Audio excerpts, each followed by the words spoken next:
আজি আহিছোঁ আহোম সাম্ৰাজ্যৰ দ্বিতীয় ৰাজধানী হাবুঙলৈ। সকলোৱে হয়তো জ্ঞাত, হাবুং হৈছে উজনি অসমৰ এক অতি গুৰুত্বপূৰ্ণ আৰু ঐতিহাসিক অঞ্চল, যি হৈছে বৰ্তমান ধেমাজি জিলা আৰু লখিমপুৰ জিলাৰ মাজৰ অঞ্চলত অৱস্থিত। আহোম সাম্ৰাজ্যৰ প্ৰতিষ্ঠাতা চাওলুং চুকাফাই ১২৪০ খ্ৰীষ্টাব্দত অসমলৈ আহি প্ৰায় ৩ বছৰ কাল হাবুঙতে আছিল। তেওঁ ইয়াত আহি কৃষি আৰম্ভ কৰিছিল আৰু আহোম প্ৰশাসনৰ প্ৰাৰম্ভিক ভেটি স্থাপন কৰিছিল। হাবুং অঞ্চলটো চুতীয়া ৰাজ্যৰো অন্তৰ্গত আছিল।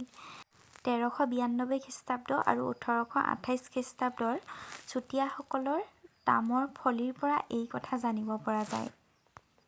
বহুতো ইতিহাসবিদৰ মতে ব্ৰহ্মপুত্ৰ নদীৰ বাবে হোৱা অহৰহ গৰাখহনীয়াৰ বাবেই হাবুং অঞ্চলৰ এটা ডাঙৰ অংশ লুইতে খহাই নিলে বুলি জনা যায়। এইখিনি কথা মই গুগল চাৰ্চ কৰিহে পাইছোঁ। ইয়াত হয়তো ভুলো হ'ব পাৰে, শুদ্ধ হ'ব পাৰে, মই এইটো সবিশেষ নেজানো। যিমানখিনি পাইছোঁ বা গুগলত পঢ়িছোঁ সেইখিনিহে আপোনালোকলৈ শ্বেয়াৰ কৰিছোঁ। গতিকে কিবা যদি মোৰ ভুল হৈছে আপোনালোকে কমেণ্ট কৰি শুধৰাই দিব আৰু ভুল হ'লে ক্ষমা কৰিব। আপোনালোকে দেখিলে এতিয়া হাবুংখন মই দেখুৱাই আছোঁ। হাবুংখন অৱস্থিত ধেমাজি জিলাত হয়। আপোনালোকে কেতিয়াবা আহিলে মানে আহিব ইয়ালৈ, বহুত ধুনীয়া এটা পৰিৱেশ হয় আৰু এইখন আচলতে আহোমসকলৰ দ্বিতীয় ৰাজধানী বুলি কোৱা হয়। মই আপোনালোকক যিমান পাৰোঁ দেখুৱাবলৈ চেষ্টা কৰিম। খুব সুন্দৰকৈ আচলতে নতুনকৈ বনাইছে হাবুংখন, বহুত ধুনীয়া লাগিছে দেখিবলৈ।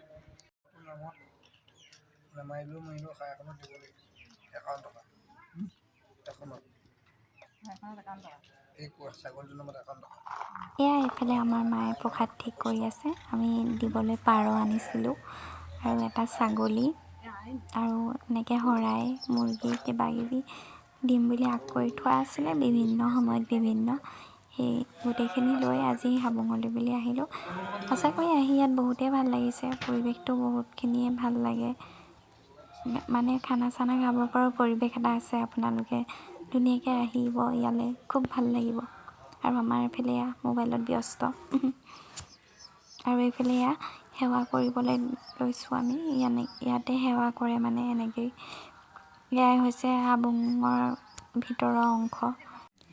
এয়া আমি সেৱা কৰিবলৈ লৈছোঁ আৰু আপোনালোকে যদি মুৰ্গী মানে কুকুৰা যদি দিয়ে বা যাৰ নামত দিয়ে তেওঁ নিজৰ হাতেৰে নিজে মৰিয়াই মাৰিব লাগিব। আচলতে তেওঁলোকে লাঠি এডাল দিব, তেওঁলোকে দিয়া লাঠিডালে আপুনি মৰিয়াই মাৰিব লাগিব। সেইটো আপোনালোকে তাত বনাই মেলি খাই যাবও পাৰে। তাকে ইয়াত বোলে ছাগলী নিদিয়ে, আমি প্ৰথমবাৰ আহিছোঁ সেইকাৰণে গম পোৱা নাছিলোঁ। সেইবাবে ছাগলীটো এৰি দিবলৈ দিছোঁ ভাইটিয়ে হতুৱাই, যিহেতু ভাইটিৰ নামত দিয়া আছিলে। ছাগলী ইয়াত দিয়া হোৱা মানুহে নিদিয়ে বুলি কৈছে, আমিতো নাজানো, সেইকাৰণে দিয়াৰ বাবে এৰি দিছোঁ ছাগলীটো। আৰু এয়া মায়ে এইফালে প্ৰসাদ ভাগ কৰি আছে। আমি চাহ তাহ একো খোৱাই নাই, ৰাতিপুৱাই আহিলোঁ যিহেতু। প্ৰসাদ খাওঁ, প্ৰসাদ খাই মেলি ইয়ালৈ আহি এনেকুৱা লাগিছে মানে যাবলৈ মন যোৱা নাই। চাৰিওফালে একদম সুন্দৰ এক প্ৰাকৃতিক পৰিৱেশ, তাৰ মাজতে ধুনীয়াকৈ মানে বহুত ভাল লাগে পৰিৱেশটো। আচলতে মই আজি ফাৰ্ষ্ট টাইম আহিছোঁ, আহিয়ে পোৱা নাই। এয়া আমি প্ৰসাদ খাবলৈ লৈছোঁ। এয়া আমাৰ ৰাক্ষসক দেখিছেই কেনেকৈ খাইছে। এয়া ৰাক্ষসৰ মাকেও খাইছে, আমি সকলোৱে খাইছোঁ। আমাৰ দাদা হয়। এতিয়া ঘৰলৈ ফুৰিব আহোঁতে আমি এনেকৈ বনাই লওঁ। তাকে কিবা যদি ভুল ভ্ৰান্তি হ'ল ক্ষমা কৰিব, নজনাবোৰ আপোনালোকে কমেণ্ট কৰিব বুলি আশা কৰিলোঁ। মই যিখিনি জানিছোঁ সেইখিনি গুগলৰ পৰাই জানিছোঁ। কিবা ভুল হ'লে শুধৰাই দিব।